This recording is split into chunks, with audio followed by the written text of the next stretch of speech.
natural numbers is 105, then the mean of the first n natural numbers is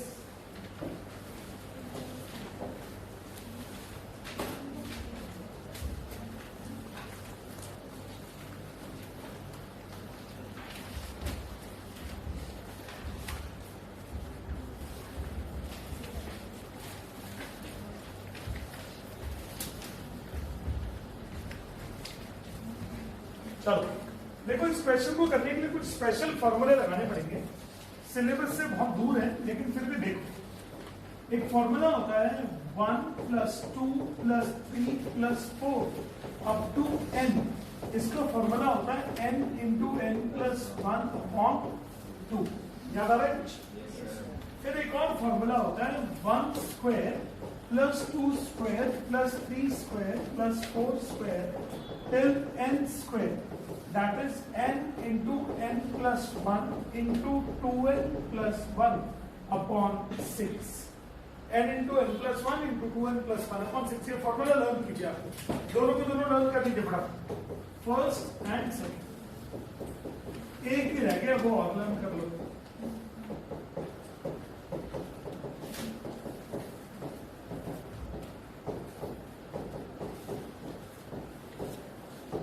ये फटाफट copy. ये 3 फॉर्मूले 11th class से मैंने निकाले।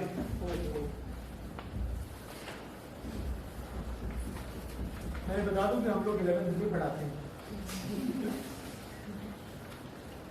1³ + 2³ + 3 के तीनों फॉर्मूले क्लास 11th से निकाले।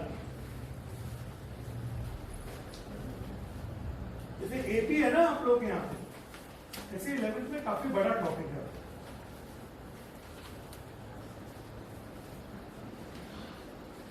एपी, जीपी, एचपी, एजीपी, सब स्पेशल सीरीज, ये 12th के टॉपिक, 11th उनका टॉपिक है।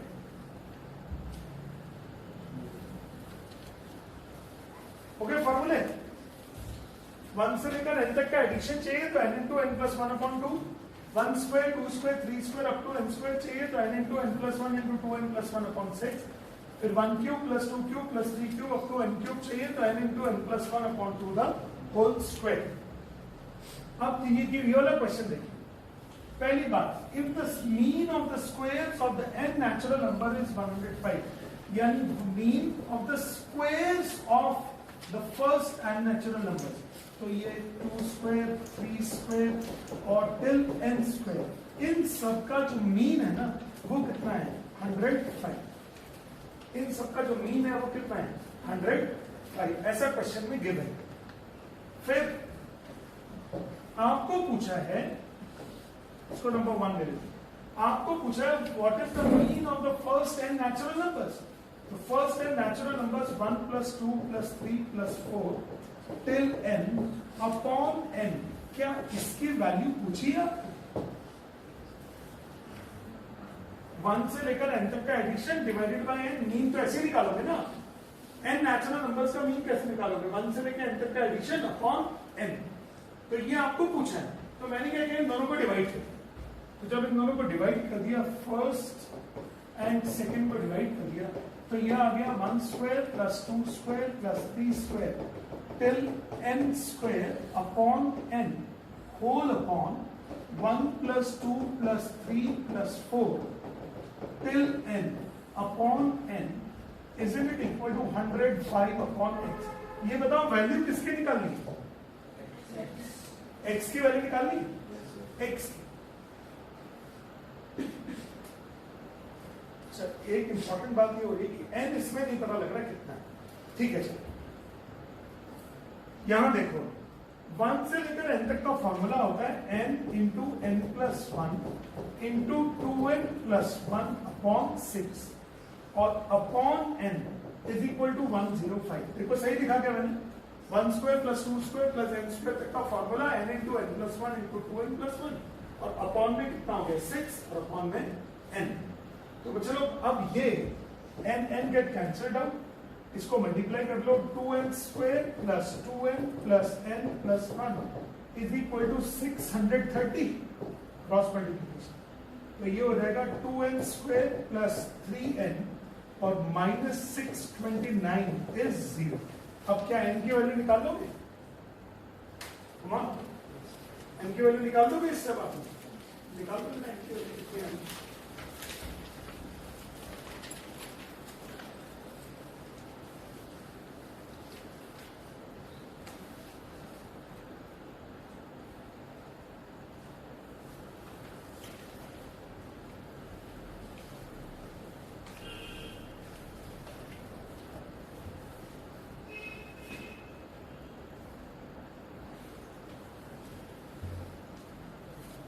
किससे हो रहा है यार? 629 के फैक्टर्स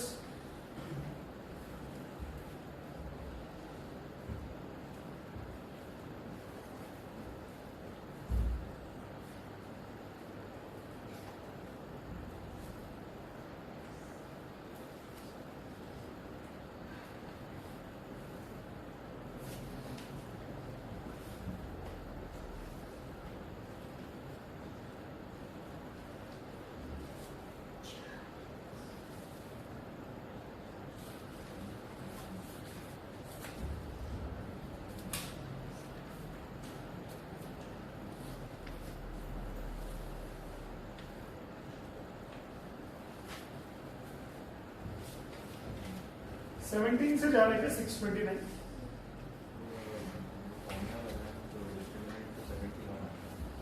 डिस्क्रिमिनेंट कितना है? 17। एन की वैल्यू निकालो सीधी सीधी।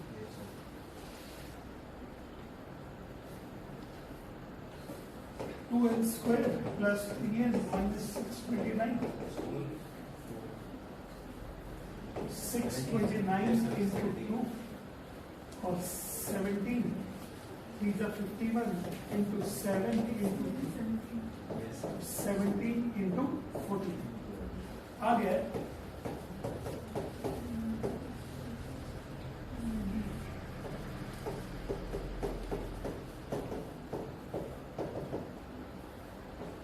Common n minus 7 plus 17 common n minus n का वैल्यू 7 आ गया बच्चा।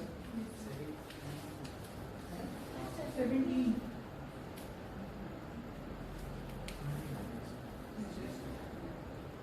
7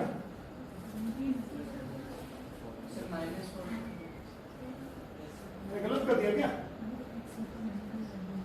तो 17 कैसे आ रहा है बताओ?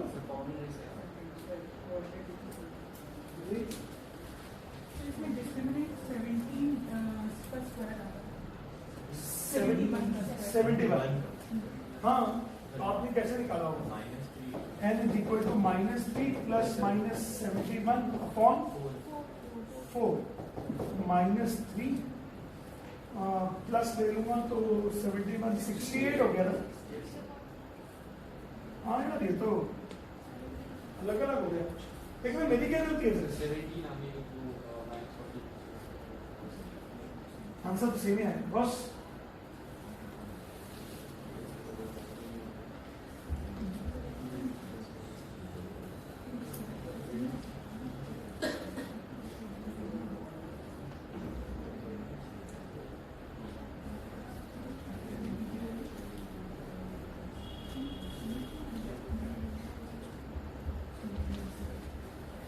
चलो मैं देखता हूँ करके। n की वैल्यू 7 से करता हूँ एक बार। तो ये दोनों तो कैंसिल आउट हो गया। अब उसका फॉर्मूला हो गया n into n plus 1 into 2n plus 1 upon 6 whole upon इसका वैल्यू हो गया n into n plus 1 upon 2 is equal to 105 upon x। तो चलो n इंटू एन प्लस 1 चले गया और ये चला गया 3। तो बचा है 2n plus 1 upon 3 is equal to 105 upon x। x का वैल्यू n का वैल्यू कितना है? 7 मैं पूछ रहा हूँ। 2 into 7 plus 1 upon 3 is equal to 105 upon x। 7 to the 14 minus 1 15 upon 3 is equal to 105 upon x।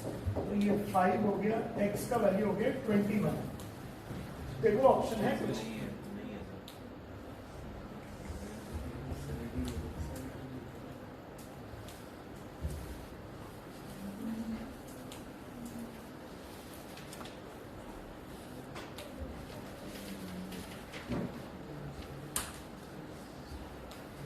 यार ये क्वेश्चन हम लोग सही परसेप्ट कर रहे हैं। So then the first हाँ। natural number the mean पूछा है पूरे पूछा क्या है, सम पूछा है। पूछा है then the first n natural numbers हमने n पूछा है कितने नंबर्स हैं उसमें mean तो ना तो 7 है 17 है। ऐसे गंदे गंदे क्वेश्चन लेके आओगे। हमारा आंसर तो आ गया वैसे, हमारा आंसर तो देखो आ गया बिल्कुल सिंपल जनरल सॉल्व भी हो गया, समझ में भी आ गया कैसे हो। 17 पता नहीं क्यों गलत हो रहा है, हमारा तो मिनट टर्म्स फिटिंग से आ रहा है सही आंसर। चलो चेक करते हैं जवाब। और किसी का कोई डाउट तो नहीं बचा हुआ बच्चे ना?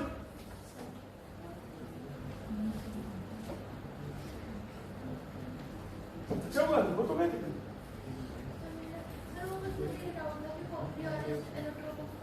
अच्छा हाँ यार वो प्रॉब्लम हो रही है किसी जगह पे एनसीईआरटी में तो फुल नहीं दिया हुआ। हाँ वो प्रॉब्लम है, कहीं डायमंड है कहीं ग्रेफाइट है कहीं फुलरिन है, कहीं फुलरिन भी है।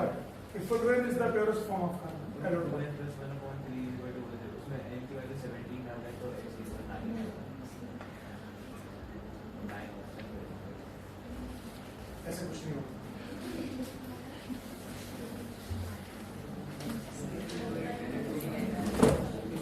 और किसी के डाउट तो बोलो। क्या नंबर? इसको तो मैसेज आ जाते हैं 96 91 ये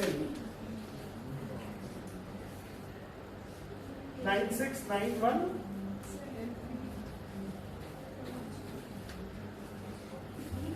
9691 7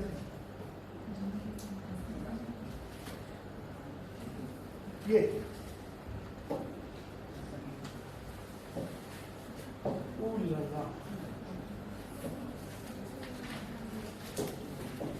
देखो ये टैंजेंट सीकेंट थ्योरम का एक प्रूफ है, इन्होंने कराया हुआ है क्लासेस के अंदर। आज और कर लेते हैं एक बार, क्योंकि मुझे याद है 2 बार हो चुका। In the given figure, PT is a tangent and PAB is a secant to the circle. ये देखिए, in the given figure, PT is a tangent. ये PT is a tangent. PAB क्या? PAB is a secant with center O. ON is perpendicular to the chord AB. Prove that PA into PB. ये join कर लो, ये join कर लो, ये join कर लो, ये right. इसका डाउट है? अब देखो PA into P, तो PA को लिख सकता हूं PN माइनस AN, ये मैंने करा हुआ है क्लासेस में पहले। और PB को लिख सकता हूं PN प्लस BN। अब आप ध्यान से देखो, क्या AN और BN बराबर होंगे? क्यों होंगे equal? Because the perpendicular drop from centre to the chord bisect the chord. तो PN minus AN into PN plus AN, BN की जगह कितना डाल दिया हम लोगों? AN। तो ये हो गया PN square minus AN square, A plus B minus B का formula PN square minus AN square. अब PN square minus AN square,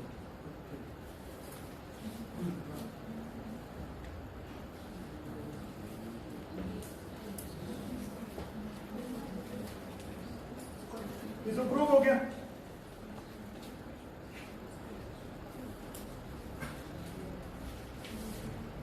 इसको रेक्टेंगल बना देता हूं, रिजल्ट आ गया। अब फिर मैंने आगे लिया AN स्क्वायर की वैल्यू। क्या AN स्क्वायर को लिख सकता हूं OA square minus ON square? Check करो, इस वाले ट्राइंगल में AN स्क्वायर की वैल्यू को लिख सकता हूं OA square minus ON square. तो ये हो जाएगा P N square minus O A square plus O N square. अब P N square plus O N square, P N square plus O N square is it O A square, हाँ तो वही तो OP square minus, अच्छा ओ ए को क्या लिख सकता हूं ओटी, तो ये हो गया ओपी स्क्वायर माइनस ओटी। अब एक चीज छोटी सी और रह गई, OP square minus OT square इस ट्राइंगल में OP square minus OT square ये हो जाता है पीटी स्क्वायर। तो हमने ये भी प्रूव कर दिया पीए इंटू पीबी की वैल्यू पीटी स्क्वायर होती है। पीए इंटू पीबी की वैल्यू कितनी होती है पीटी स्क्वायर। बार बार पाइथागोरस लग रहा है, एक बार ट्राइंगल ए एन ओ में लगा, एक बार ट्राइंगल पी ओ एन में लगा और एक बार ट्राइंगल पी ओ टी में लगा। तीन जगह पे क्या लगा है सिर्फ पाइथागोरस थ्योरम। ये शायद 2 या 3 बार हो गया बोर्ड पे और इंपॉर्टेंट भी होता है। एक्चुअली ये थ्योरम तो प्रूफ है, इसको कॉपी कर लीजिए सब लोग। ये proof that PA into PB is equal to PT square का प्रूफ है। Show that PA into PB is equal to PT square.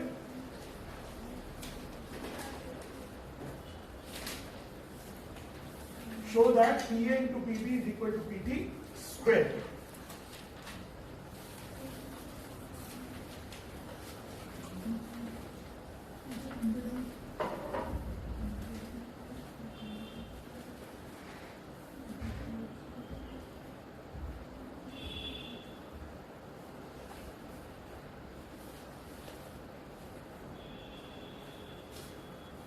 Okay, Bhavesh, Kashvi, देखता हूँ तुम्हारे डाउट्स भी क्या है।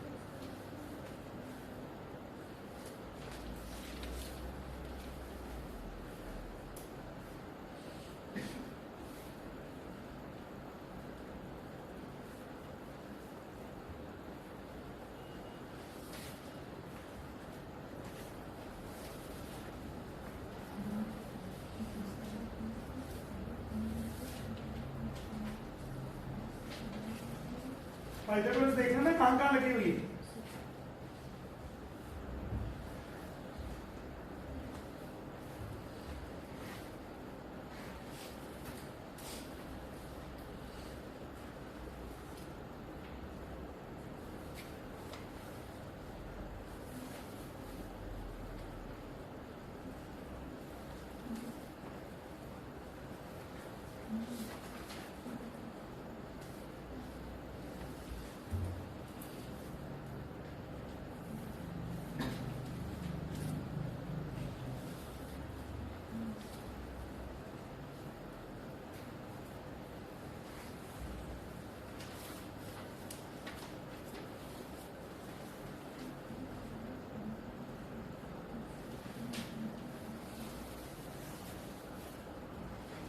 ओके कॉपी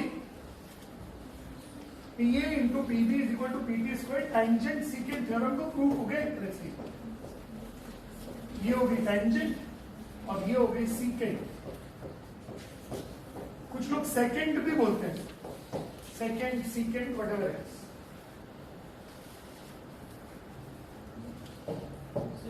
हाँ बोलो, ये तो डायग्राम इसी का ही है क्या?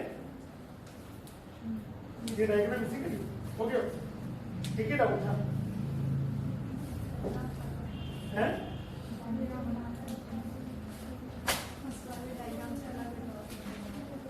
कोई बात इससे क्या फर्क पड़ता, ये तो हो चुका है ना।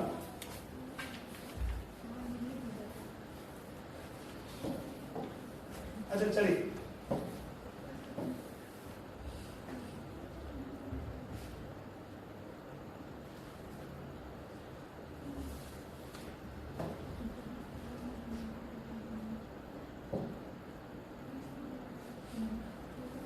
यार ये क्वेश्चन देखो, ये काफी हिट क्वेश्चन है quadratic.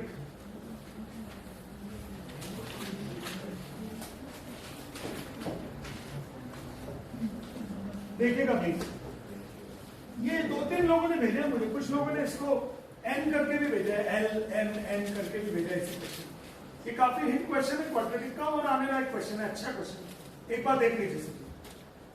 If the ratio of the roots of the quadratic equation, सबसे पहली बात तो एक क्वाड्रेटिक इक्वेशन हो गई है px square plus qx plus q is equal to 0।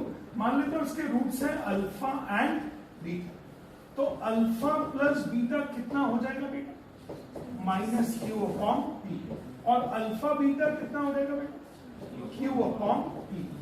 लेकिन आपको गिवन क्या है क्वेश्चन में, alpha upon beta is given as a upon b. यहां से यहां तक क्वेश्चन को पढ़ के देखो कि if the ratio of the roots of the equation px square plus qx plus q is 0 is a is to b, यानी इस इक्वेशन के जो दो रूट्स हैं उसका रेशियो है a इज टू b, उसका रेशियो क्या है a इज टू b, ऐसा गिवन है। प्रूव दैट, तो आप लेफ्ट हैंड साइड ले लीजिए, जो भी आपको प्रूव करना है। Left hand side under root a upon b plus under root b upon a plus under root q upon p। Under root a upon b को क्या मैं अल्फा अपॉन बीटा लिख दूं, b अपॉन a को क्या लिख दूं, beta upon alpha, और इसको कुछ मत। अब इन दोनों में एलसीएम हो गया है अंडर रूट अल्फा बीटा। अब under root alpha into under root alpha is alpha, under root beta into under root beta is beta is equal ना plus under root q upon p. Check कर लीजिए एक बार, कुछ doubt तो नहीं है।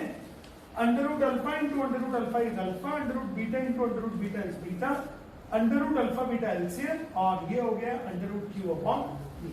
अब अल्फा प्लस बीटा की वैल्यू कितनी है, minus q upon p, minus q upon p whole upon alpha, under root alpha beta की वैल्यू कितनी है, under root q upon p plus under root q upon, मैंने एलसीएम ले लिया under root q upon,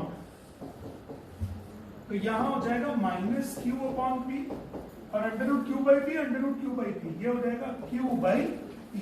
तो दोनों के दोनों कैंसिल आउट हो गया, इक्वल टू कितना हो गया, 0, 0 upon under root q by p, answer is C. Copy करो, अच्छा क्वेश्चन, थोड़ा जल्दी से।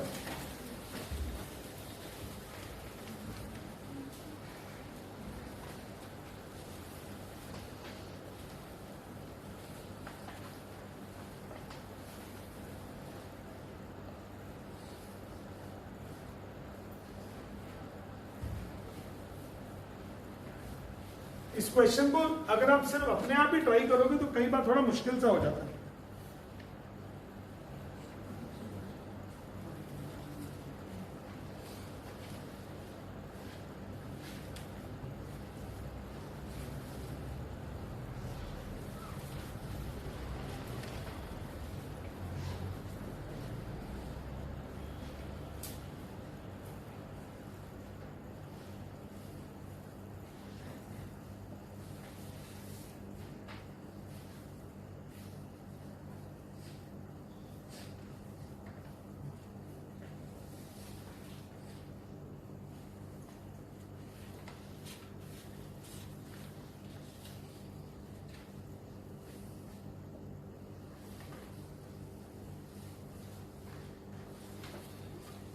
भारत रत्न नहीं है,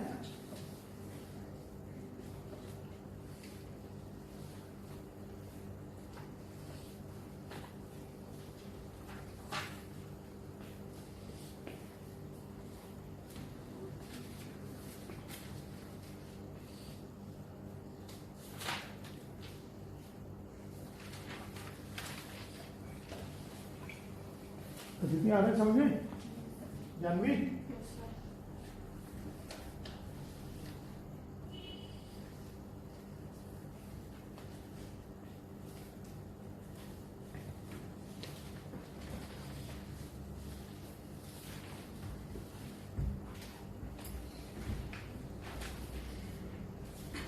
चेंज कर दो स्लाइड,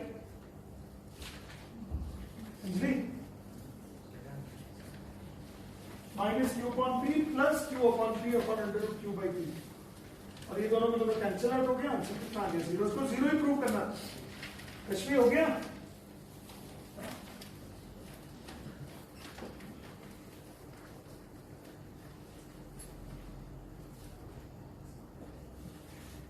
कुछ भी लगता है that should be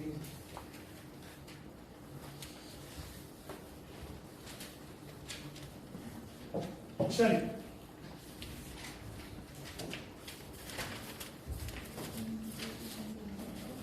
भावेश में भी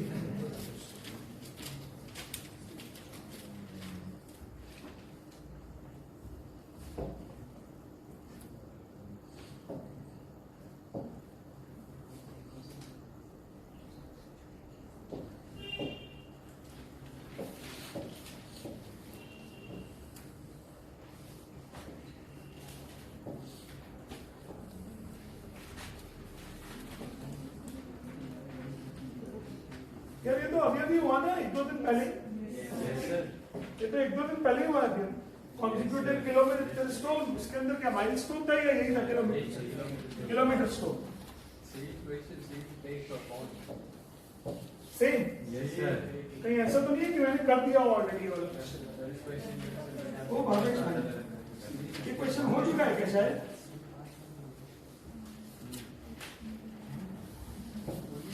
From an aeroplane vertically above a horizontal plane, the angle of depression of the two consecutive kilometer stones on the opposite sides of the aeroplane. देखो ये हो गया एक एरोप्लेन, ये हो गया इसका लाइन ऑफ विजन। एक बार यहाँ देख रहा है, एक बार यहाँ देख रहा है, और ये है किलोमीटर स्टोन, यानी इन दोनों के बीच का डिस्टेंस है 1 किलोमीटर। ये बना देंगे हाइट h, एक एंगल हो जाएगा अल्फा, एक एंगल हो जाएगा बीटा, ये हो जाएगा बीटा, ये हो जाएगा अल्फा। अब हम यहां से यहां तक को मान लेते हैं x, तो यहां से यहां तक हो जाएगा 1 माइनस x। अब आपको हाइट ऑफ द एरोप्लेन निकालनी है, बन जाएगा मेरे ख्याल से। भावेश बोलो बनेगा क्या?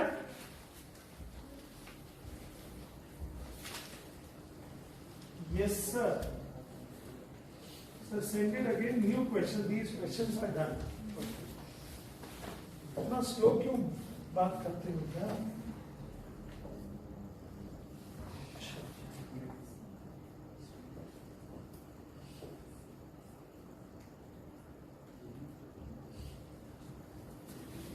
ये भी हो चुका है क्या? Yes, sir. 4,000 पाइथागोरस। ये है नहीं क्वेश्चन, ये भी हो चुका है। ये वाला। इससे तो एक FAQ भी आया था शायद।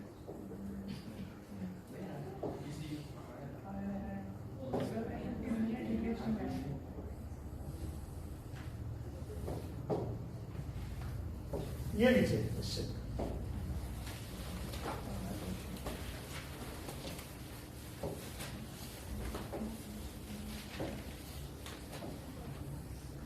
मैंने करा था क्या ये वाला question?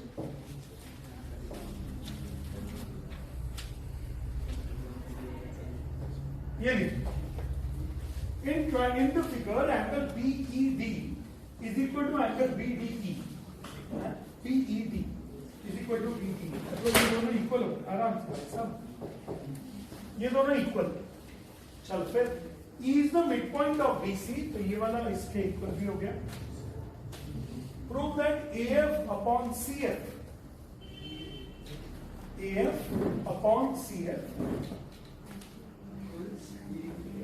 is equals to AD upon BE.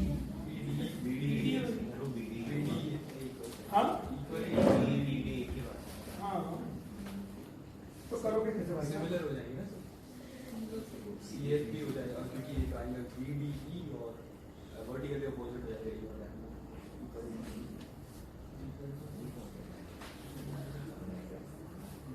अपने अपनी कॉपीज में करो सब लोग इसको।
एंगल्स तो नहीं मिले, मुझे तो नहीं मिले, सिर्फ मैं देख रहा हूं इन ट्राइंगल AFD ले लेता हूं एक बार, in triangle AFD and triangle FCE, एक बार ये बड़ा ट्राइंगल और एक बार ये छोटा ट्राइंगल, इसमें मुझे एंगल F तो दोनों में कॉमन आ रहा, ठीक है, समझ में आ गया।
In the figure, BED is equal to BDE.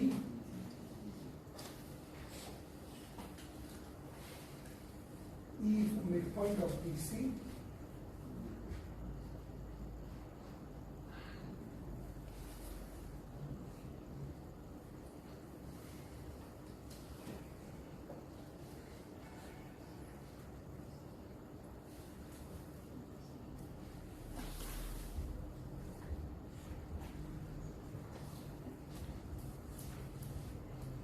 नहीं बन रहा ना, मुझसे तो नहीं हो रहा अभी।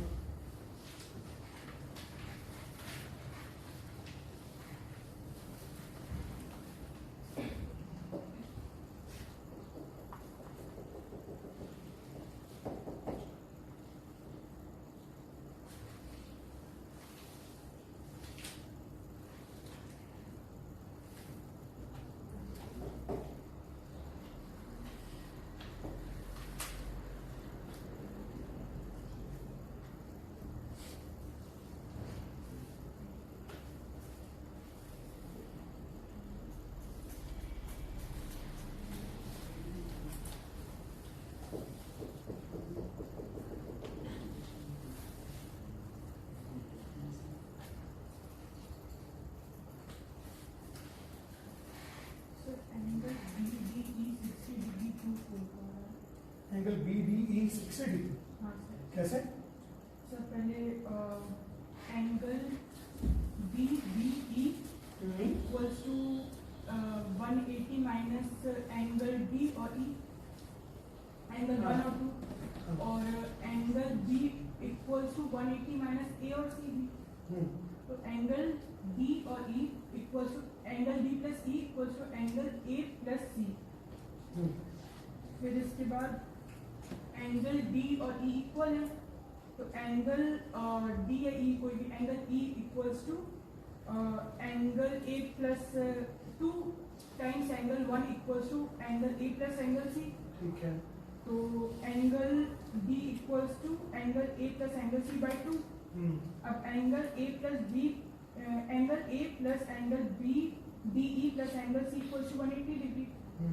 तो 2 times angle BDE plus angle BDE equals to 180 degree. तो 3 times angle BDE equals to 180 degree, तो एंगल BDE 60 डिग्री हो जाएगा।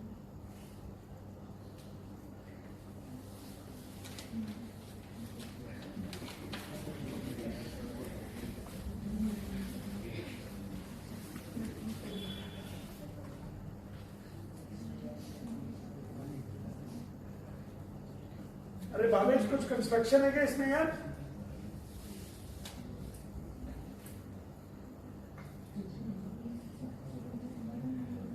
ओ भैया भावेश,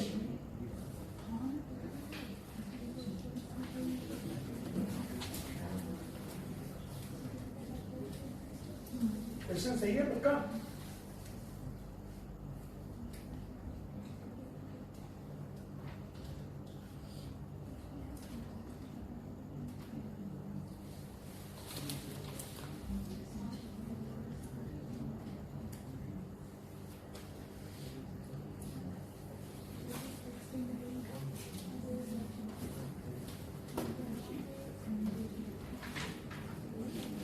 चेक करो जो तुमने किया है कहीं उसमें कुछ कलाकारी से कर दी है कुछ जड़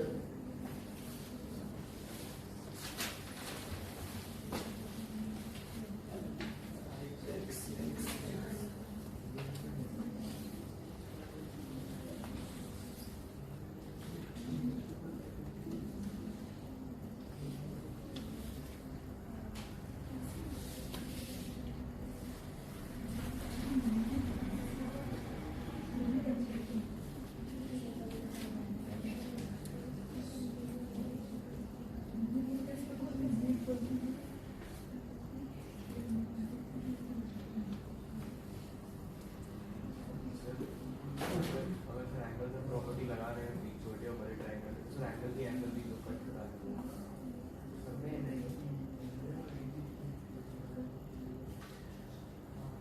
90 प्रूव हो रहा था बी एंगल बी जो है वो 90 हो रहा है क्योंकि अगर अपन बीसी के पैरेलल डी ई कोई भी लाइन अगर पैरेलल करेंगे तो वर्टिकली अपोजिट एंगल से 2 और 2 1 की साइड वाला जो लीनियर प्लेन है वो 1 और 2 एडिशन हो जाएगा। उसके बाद जब करस्पॉन्डिंग एंगल से ये वाला एंगल और ये वाला एंगल इक्वल हो जाएगा ये पूरा 180 डिग्री है तो उससे शायद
दोबारा करेंगे और अभी तो अप्रोच नहीं आ रही इसके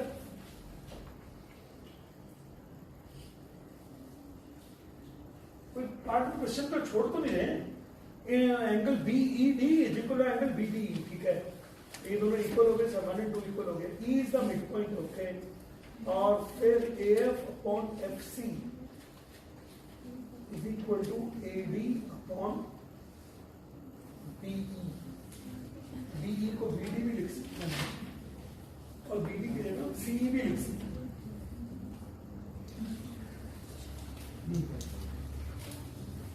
तो इसको यही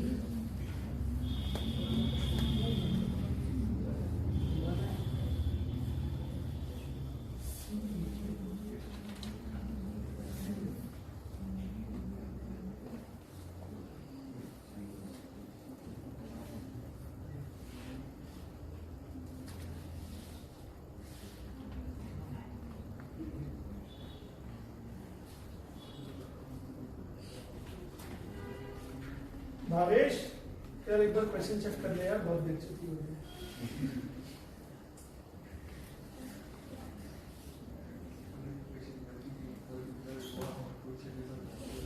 हैं ओके नंबर का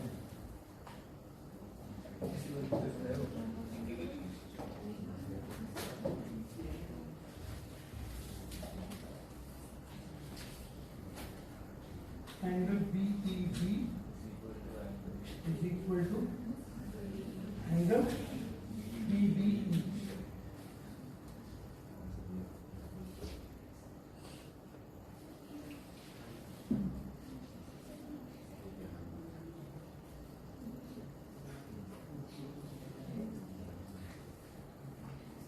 In figure BDE,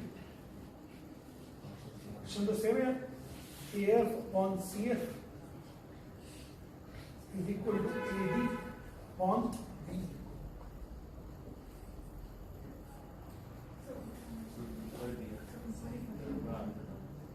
ठीक है क्वेश्चन तो सही है क्वेश्चन तो सही है ना अब अगर आंसर सॉल्यूशन देख करके दोगे नहीं, गलत बात हो जाएगी।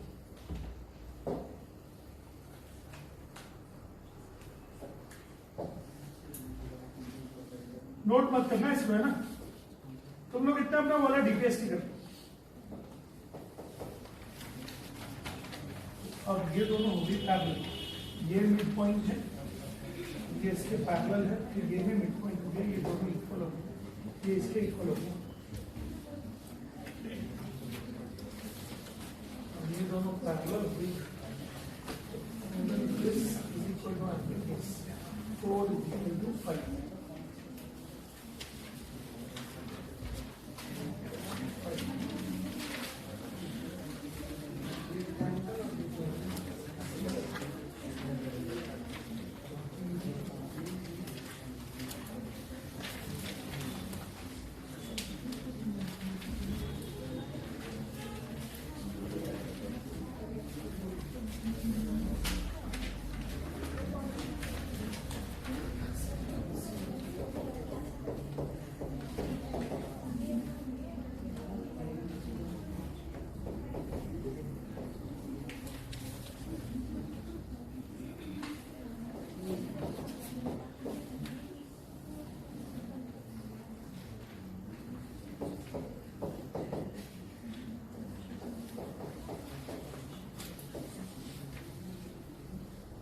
अरे अब हो गया यार, तो से माफी चाहेंगे, ऑल इंडिया बेइज्जती हुई आज तो। मध्य प्रदेश से लेकर कहां तक, वेस्ट बंगाल तक। देखो चलो हो गया, बहुत लल्लू क्वेश्चन है यार, मतलब वेरी लल्लू क्वेश्चन। देखो सब लोग, मैंने क्या किया, सबसे पहली बात तो इस लाइन के पैरेलल लाइन यहां से ड्रॉ, तो इस लाइन के जब पैरेलल लाइन ड्रॉ करोगे तो in triangle B M B, ये चलो छोड़ो, ये वाली लाइन जब इसके पैरेलल है तो अब आप ये वाला ले लो ट्राइंगल, जे जे और जे, दिख रहा है क्या, और जे इसके पैरेलल। तो बड़े बीपीटी का प्रॉपर्टी लगाया है A F upon C F, पूरे साइड, फिर ये लास्ट वाली साइड, फिर यहां लगाया AD upon D M, AD upon D. तो देखो ए एफ आ गया, सी एफ आ गया, एडी आ गया, बस बी ही नहीं आया, आ रहा है बी। तो अब आप ये वाला ट्राइंगल ले लो, ये ट्राइंगल, ये इसमें ई मिड पॉइंट है, ये वाली लाइन इसके पैरेलल है, तो ये भी मिड पॉइंट होगा converse of mid point theorem से। तो क्या B D is equal to D M हो गया, B D is equal to कितना हो गया, डी एम। और बी डी तो किसके इक्वल था, बीई के इक्वल था, और बीई किसके इक्वल था, ईसी के इक्वल था। तो इसका मतलब ये आपने A F upon C F is equal to A B upon BE लिखा। बहुत सिंपल था यार, वेरी सिंपल। हम लोग दुनिया जहां में घूम रहे हैं, पता गड़बड़ कहां हो गई, गड़बड़ ये हो गई कि मैंने पैरेलल लाइन बनाई थी, फिर मैंने मिटा दी इसको, मैंने कहा इसमें नहीं होगा। हम शुरू से ही बड़े वाले ट्राइंगल को और इस छोटे वाले ट्राइंगल को सिमिलर प्रूव करने के चक्कर में थे, सिमिलर नहीं हो रहा। ये इससे बीपीटी का प्रॉपर्टी लग रहा है। एक बार फटाफट फिर दोबारा से देख लीजिए कि एक बार C N is parallel to F B F D, तो इस बड़े वाले ट्राइंगल में ये पूरी साइड अपॉन ये साइड, ये पूरी साइड अपॉन ये साइड, ये हो गई है बीपीटी, दिस इज बीपीटी। अब इसकी जगह ये लिख लेंगे और इसकी जगह ये लिख लेंगे, तो इसकी जगह आ गया डीएम की जगह आ गया बी। अब वो सब मत करना जो तुम लोगों ने, किसी ने 90 प्रूव कर लिया, किसी ने 60 प्रूव कर लिया। ये पुराने जमाने में होता था ऐसे, जब किसी के पास कोई सोल्यूशन नहीं होता था सब लोग बोलते थे हाँ ठीक है, जैसे उन्होंने बोल दिया थॉमसन साहब ने कि मुझे मालूम है एटम जो है ना एक तरबूज की तरह है। सब लोगों ने बोला हाँ हाँ हाँ हाँ ठीक है, क्योंकि किसी को मालूम ही नहीं था कुछ भी। तो यहाँ तो सबको मालूम होता है, ऐसे 60 और 90 प्रूव नहीं होता। Sir construction from C parallel to AD, हाँ नहीं मतलब हो गया यार। अब भावेश शक्ल तो दिखा दे यार, ये भावेश, हाँ मुड़ा दिखा रहा है, वो तो नहीं दिखाएंगे। 500 रुपये लोगे शक्ल दिखाने के। चलो ये हो गया। अच्छा इसका क्या करना है यार, स्प्रिंग, ये क्या है? पानी, पानी है ये। The cost to produce the bottled spring water CX is 16x minus 63, where x is the number of thousands of bottles. The total income from the sale of these bottles is given by the function Rx is equal to minus x square plus 326x minus 74630. Profit is equal to revenue minus cost. Find the profit function. तो profit function तो easy है, revenue में से cost function को क्या कर दीजिए, minus लिखा ही होगा। रेवेन्यू कितना है? X square plus 326x minus 746 और माइनस 16x प्लस 16, ये नोट कर लो। ये हो गया profit function. This is the revenue में से कॉस्ट को माइनस कर दिया। रेवेन्यू में से किसको माइनस कर दिया है? कॉस्ट को। रेवेन्यू में से कॉस्ट माइनस करते हैं तो हमेशा क्या आता है? प्रॉफिट आता है। Revenue minus cost is equal to profit. तुम लोग तो सब शार्क टैंक देखने वाले हो ना, उसमें देख रहे होंगे रेवेन्यू, कॉस्ट और ये सब प्रॉफिट। दैट इज इतना भी आ रहा है, इतने नए नए टर्म सिखा रहे हैं मुझे लोग। हाँ,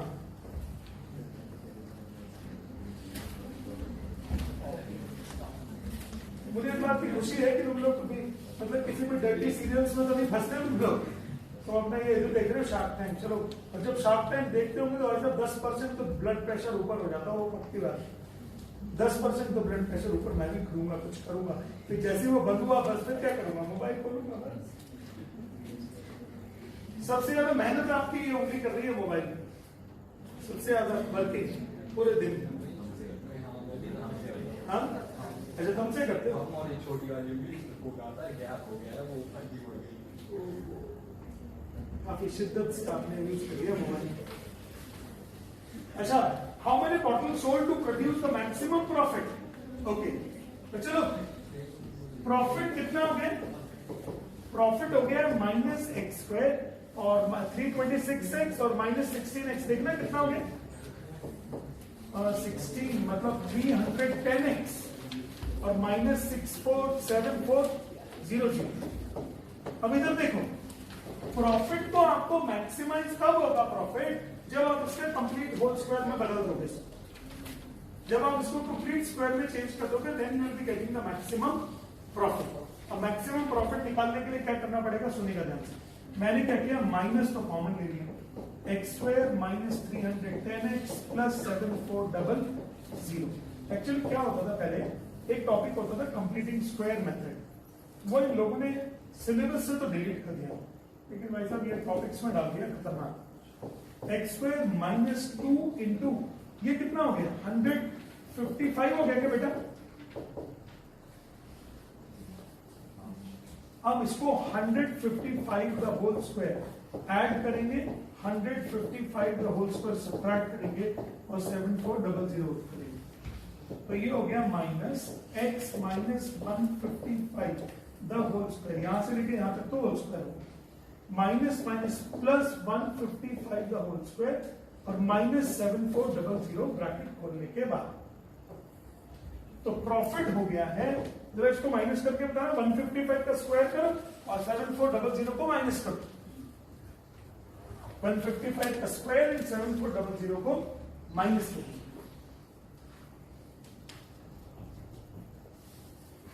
155 का स्क्वायर और 7400 को माइनस।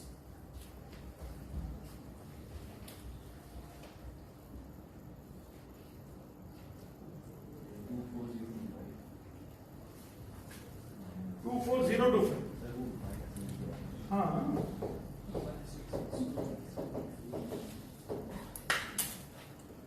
कितना 24025 और minus 7400।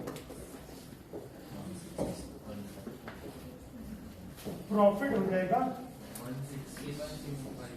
16625 minus x minus 155 the whole. अब आ जाए यहां, ये प्रॉफिट फंक्शन का नया फॉर्मेट है। अब ये प्रॉफिट फंक्शन में उन्होंने बोला how many bottle should be sold to maximize the profit. Profit maximization तब होगा जब ये वाला वैल्यू 0 हो जाए, क्योंकि ये नेगेटिव हो रहा है, तो नेगेटिव चीज सबसे कम होनी चाहिए प्रॉफिट। तो ये नेगेटिव चीज सबसे कम कब कितनी होगी? 0। तो x की वैल्यू कितनी होगी? 155। अगर आप 155 बॉटल बेचोगे तो मैक्सिमम प्रॉफिट आएगा। अगर आप 155 बॉटल बेचोगे तो मैक्सिमम प्रॉफिट आएगा, और मैक्सिमम प्रॉफिट होगा कितना? 16625। 16625। तो ये तो 0 हो जाएगा, और ये 0 हो जाएगा तो मैक्सिमम प्रॉफिट हो जाएगा 16625। थोड़ा दिमाग का काम है यार बॉस, ये आसान बात नहीं। एक बार पहले भी क्वेश्चन आया था हम लोग, तो पहले मैंने बोल दिया था, मैंने कहा ये नहीं हो सकता। फिर दोबारा से देखा बुक्स के अंदर तो कुछ हो रहा था उसके अंदर, तो फिर नया दिमाग लगा के किया। ये 12th के अंदर होता है टॉपिक मैक्सिमा मिनिमम, वहां से आया है। 12th के अंदर एक टॉपिक होता है मैक्सिमा मिनिमम, वहां पे ऐसे ऐसे काम करते हैं, तो उसका अप्रोच है कुछ कुछ, बट सिखा तो रहा हूं मैं आपको। इसको बोलते हैं CSM। CSM मतलब कंप्लीटिंग स्क्वायर मेथड। मैंने स्क्वायर को कंप्लीट किया।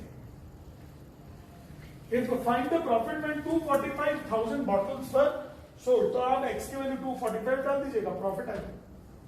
x की वैल्यू 245 डाल दीजिएगा, you will be getting the profit।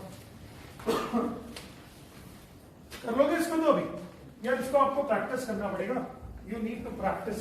अच्छा क्वेश्चन है, आसान नहीं है, practice.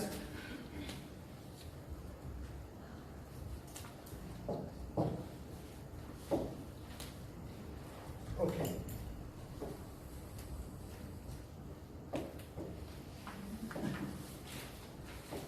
The rainwater from 22 by 20 meter roof drains into a cylindrical vessel 2 meter diameter and height 3.5 meter. If the water collected from the roof fills 4 by 5th of the cylinder vessel, find the height in the rainfall in centimeter. इधर देखो, ये तो हो गया roof, ये हो गया 22, ये हो गया 20। मान लेता हूं height of rainfall is h, centimetre. भाई रूफ के ऊपर जब पानी गिरा तो कितने सेंटीमीटर हो गया? h।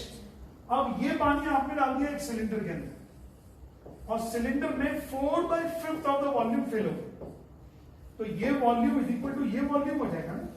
तो ऊपर का तो वॉल्यूम हो जाएगा 22 इंटू 20 इंटू h/100। h/100 क्यों किया? क्योंकि सेंटीमीटर को किसमें चेंज किया है? मीटर से। फिर यहां पे क्या किया? पाई r कितना है इसका? 1, और h कितना है? 3.5। लेकिन इसका 4 by 5th ही तो वॉल्यूम भरा ना, पूरा थोड़ी भर गया। कितना भर गया? 4 by 5th। बस h की वैल्यू निकाल दीजिए, that would be the answer. h का वैल्यू निकाल दीजिए, that would be the answer. h का जो भी वैल्यू होगा वही आंसर हो गया। भावेश